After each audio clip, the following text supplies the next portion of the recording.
Next जो important agency है, biotic agency है, बर्ड्स हैं। ऑफकोर्स बर्ड्स वैसे इनका माइनर इम्पोर्टेंस है, लेकिन जो फंगल प्लांट पैरासाइट्स हैं उनके सीड्स के डिसेमिनेशन में और कुछ ऐसे जो फंगल पैथोजेंस हैं उनके डिसेमिनेशन में बर्ड्स की भूमिका काफी महत्वपूर्ण है। और कई सारी ऐसी माइग्रेटरी बर्ड्स हैं खासकर टेम्परेट रीजन में, और क्रो है जैसे ट्रॉपिक्स में, they take active part in transmission. इसमें एक तो इसमें एक्सटर्नल जो इसका ट्रांसमिशन है, external contamination of their beaks, feathers, और internally associated with their alimentary canal. When these birds feeding on fleshy, sticky, gelatinous berries, they deposit the seeds of other trees with excreta. इसी तरह से Cuscuta का उदाहरण है कि जो stem of segments of the other, they carried by the birds for build their nest.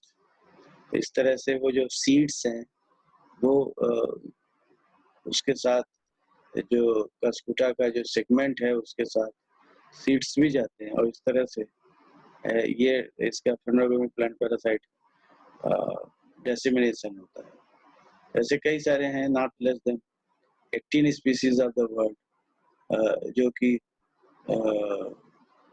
जो fungal pathogens हैं उनके स्पोर्स हैं, उनके डिसेमिनेशन में भी इनका इन्वॉल्वमेंट देखा गया।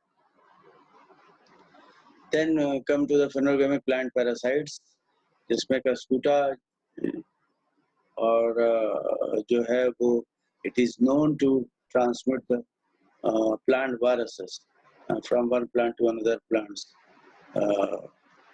तो ये जो जब ये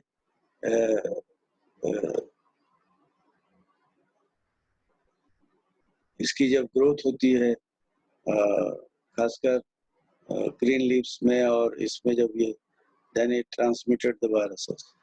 तो ये जो कस्कुटा है वो कस्कुटा की कई सारी स्पीसीज हैं, और जब ये इसका जो पैरासिटिक रिलेशनशिप इनके साथ होस्ट प्लांट के साथ एस्टैब्लिश हो जाता है, तो उस दौरान ये जो कस्कुटा है ये कई सारे ऐसे वायरसेस हैं और फाइटोप्लाज्मा है जिनका ट्रांसमिशन इनके द्वारा रिकॉर्ड किया गया है, देखा गया। फिर हम आते हैं then we come to see the role of inanimate agents. और इनएनिमेट में एक हवा और दूसरा पानी या जल, जिसके माध्यम से प्लांट पैथोजेंस का डिस्पर्सल या डिसेमिनेशन होता है। Wind is an important agency and which is a very important and which helps in the dissemination of propagules of plant pathogens from one place to another place, covering the short distance as well as long distance, or sometimes the wind or the air, it helps to disseminate the spores from one country to another country. इस तरह के कई सारे ऐसे examples हैं जो हम इसमें विंड डिस्पर्सल में दे सकते हैं। और दूसरा विंड डिस्पर्सल में दोनों विंड की जो स्पीड है और जो विंड का डायरेक्शन है, that also determines the spread और dispersal of the propagules of plant pathogens कि किस तरह से होगा। और फंगल पैथोजेंस में तो विंड की बहुत बड़ी भूमिका है। उसके साथ साथ में ये जो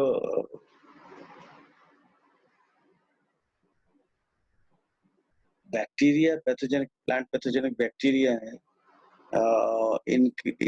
इनका भी डिसेमिनेशन हवा के द्वारा देखा गया है, क्योंकि जब ये इन्फेक्टेड मटेरियल हवा के द्वारा जब एक जगह से दूसरे जगह पहुंचता है तो वो बैक्टीरिया का ट्रांसमिशन होता है।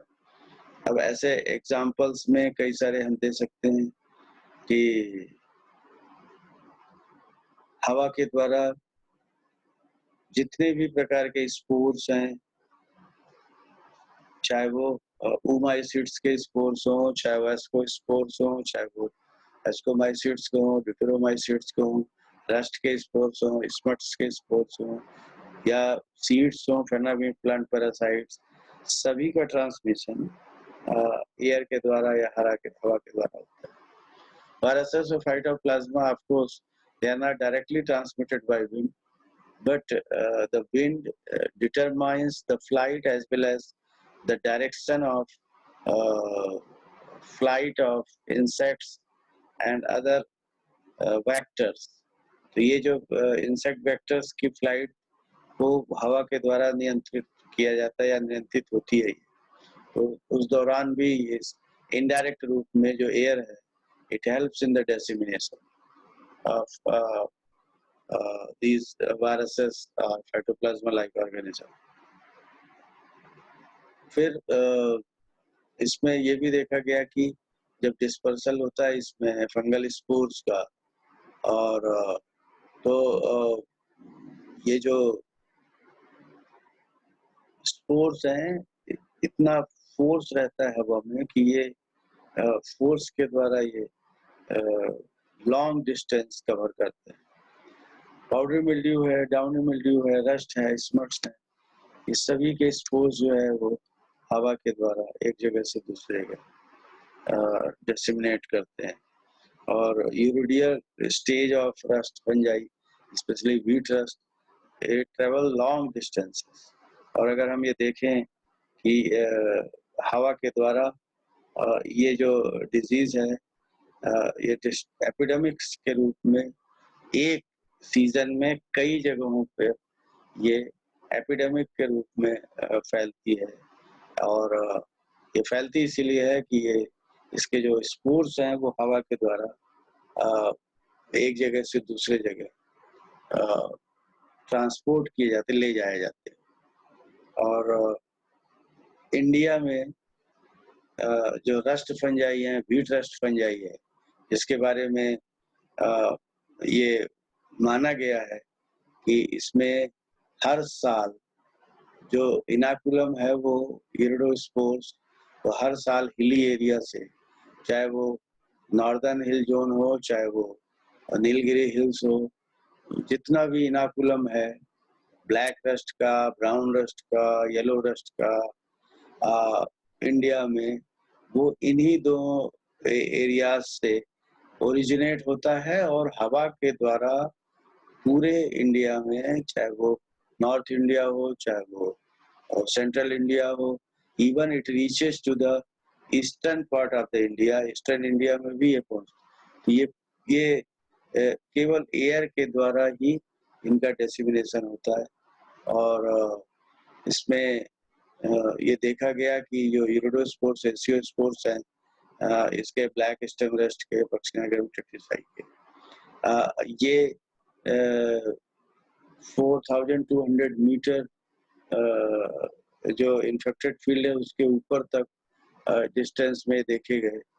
और इसमें जो कई सारे ऐसी कंट्रीज हैं जहाँ पे बारबेरी की जो बुशेज हैं और व्हीट क्रॉप है वो एक जगह जहाँ लगाई जाती है, वहाँ पे भी देखा गया है कि जो एसियो स्पोर्स है उनका जो डिस्पर्सल है वो हवा के द्वारा even up to the 3 kilometre radius तक इनका डिस्पर्सल या डिसेमिनेशन देखा गया है। इस तरह से कई सारे एग्जांपल्स हैं जो हम इसमें विंड के लिए दे सकते हैं। और जितने भी पाउडर मिल्ड्यू की डिजीज है उसका स्प्रेड है वो हवा के द्वारा ही होता है। डाउनो मिल्ड्यू का भी हवा के द्वारा। अल्टरनेरिया के बहुत सारे स्पोर्स हैं जो हवा के द्वारा इनका डेसिमिनेशन होता है। Even false smut of rice है, इसका भी जो स्प्रेड है वो एयर के द्वारा एक जगह से दूसरी जगह होता है। So there are so many examples we can quote.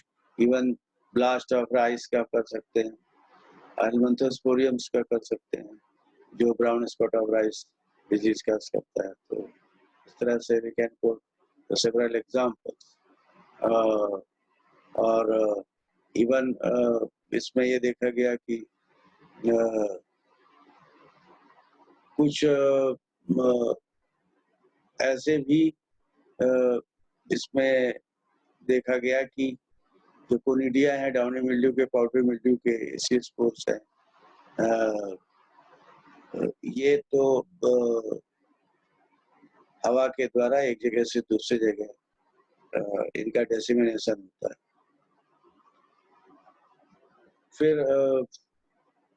जो बैक्टीरियल एक्सुडेट्स हैं या बैक्टीरियल ooze हैं, ये भी हवा के द्वारा ये जो स्टिकी रूप में होस्ट सरफेस से ये चिपके हुए रहते हैं, इनका भी ये फोर्सफुली हवा के द्वारा ये they broken off and they are disseminated by the wind.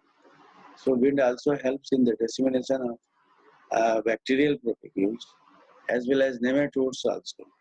क्योंकि जब रेन स्प्लेसेस ड्रॉपलेट्स, तो पानी के साथ जब हवा चलती है तो जो रेन स्प्लेसेस हैं उनका डायरेक्शन भी वो एयर डिसाइड करती है कि वो रेन स्प्लेसेस की दिशा में जाएं। तो वो rain स्प्लेसेस which contain the spores of fungi or which contains the cells of bacteria. So those droplets move through the air current in different directions, and this way the dissemination occurs. और हवा में ये बताया गया कि ये जो जितने भी प्रकार के वेक्टर्स हैं, इंसेक्ट वेक्टर्स, माइट्स, इनका जो मूवमेंट है, इनका जो फ्लाइट है, वो भी इसमें एयर के द्वारा, विंड के द्वारा वो डिसाइड होता है। दूसरा जो इम्पोर्टेंट एजेंसी है वो है वाटर। और जिस तरह से हवा के द्वारा चाहे वो प्राइमरी स्प्रेड हो या सेकेंडरी स्प्रेड हो और डिजीज का वो होता है, उसी तरह से पानी के द्वारा भी प्राइमरी और सेकेंडरी स्प्रेड डिजीज का होता है, प्रोपेगुल्स का स्प्रेड होता है एक जगह से दूसरे जगह। ये हवा पानी के द्वारा इनका मूवमेंट होता है। और खासकर जितने भी सॉइल बॉर्न प्लांट पैथोजेंस हैं, चाहे वो फ्यूजेरियम हो, चाहे वो माइक्रोफोमिना हो या फाइटोप्थोरा हो, स्क्लेरोसियम या राइजोक्टोनिया हो, ये सभी चाहे वो माइसीलियल फ्रेगमेंट्स हो इनके या स्पोर्स हो या स्क्लेरोसियम हो, ये सब रेन्स और इरिगेशन वाटर के माध्यम से they move from one place to another place in the same field or from one field to another field, covering the long short distance or even sometimes through the canal water, and they covering the long distance also. तो इस तरह से जो water है उसकी important भूमिका।